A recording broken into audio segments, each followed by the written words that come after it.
ഞാനിപ്പോൾ ഉള്ളത് പുതുവൈപ്പിൻ ബീച്ചിലാണ്. അതായത് കടലിന്റെ കരയിലാണ് ഉള്ളത്. ഒരു 3 അടി മാറിക്കഴിഞ്ഞാൽ ഒരാൾമേലെ ആഴമുണ്ട്.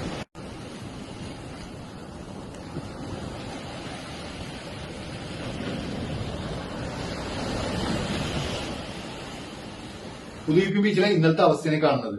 24 മണിക്കൂറിനുള്ളിൽ സ്വഭാവം മാറിക്കൊണ്ടേയിരിക്കും. ഇന്നത്തെ അവസ്ഥ എന്ന് വെച്ചാൽ കരയിൽ നിന്നും 4 അടി വെച്ച അപ്പൊ തന്നെ ഒരാൾ ആഴത്തിൽ മുങ്ങുന്ന രീതിയിലുള്ള ഒരു കുഴി രൂപപ്പെട്ടിട്ടുണ്ട്, ഒരു കനാല് രൂപപ്പെട്ടിട്ടുണ്ട്. പുറത്തുനിന്ന് തന്നെ ടൂറിസ്റ്റുകൾക്ക് അറിയാൻ പറ്റില്ല, ഇറങ്ങും പെടും. പക്ഷെ 30 മീറ്റർ മാറിയിട്ട്, അതായത് കരയിൽ നിന്ന് 30 മീറ്റർ മാറിയിട്ട് ഈ വീഡിയോ കണ്ടു നോക്കി, അവര് മുട്ടോളം വെള്ളത്തിൽ നിൽക്കുന്നത്. ഇതിന്റെ ഇടയിൽ ഒരു കനാല് രൂപപ്പെട്ടിട്ടുണ്ട്.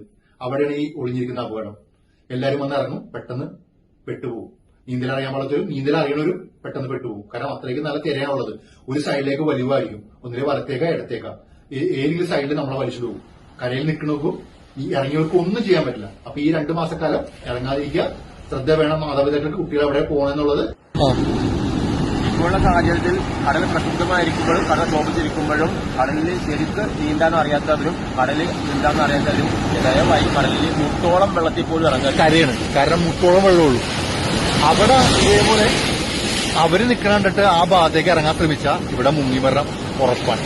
അപ്പൊ ഈ വർഷക്കാലത്ത് ഒരുപാട് കുഴികൾ രൂപപ്പെട്ടിട്ടുണ്ട്. അത് ഈ വരുന്ന ടൂറിസ്റ്റുകൾക്ക് അറിയണമെന്നില്ല.